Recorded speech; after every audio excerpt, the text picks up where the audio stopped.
7 տեսակ ընտանեկան գործերը, մասնավորապես ամուսնալուծությունը, երեխայի տեսակցության և ալիմենտի նշանակումները հուլիսի 1-ից պարտադիր հաշտարարության ենթակա կլինեն։ Սա նշանակում է, որ եթե նման խնդիր առաջանա, ամուսինները միանգամից դատարան չեն կարող գնալ։ Նախ հաշտարարի ներկայությամբ բանակցել է պետք։ Պետության դիրքորոշումն է առավել կառուցողական մոտեցում է։ Մենք ունենք դատական գործեր, երբ երեխայի խնամակալության վեճ է քննվում եւ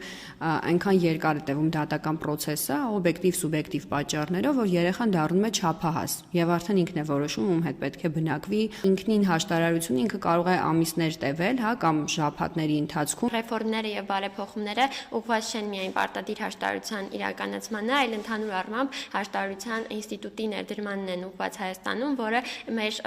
նաեւ տրամաբանությամբ եւ իրականում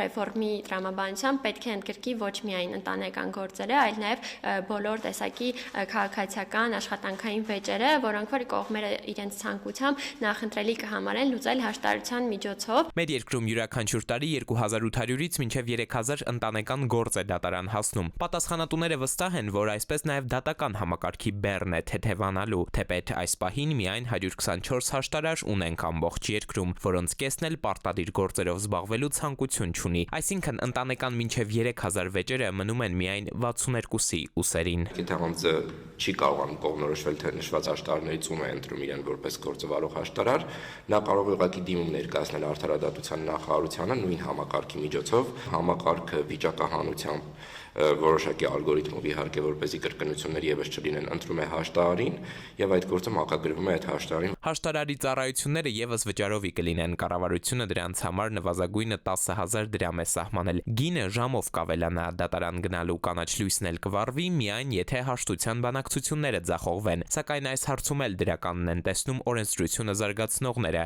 Բարձր ատյան կողմերը կհասնեն առավել հստակ պատկերացնելով վեճն ինչու է առաջացել եւ իրարից ինչ են ուզում։ Էդուարդ Պողոսյան, ժամը լրատվական։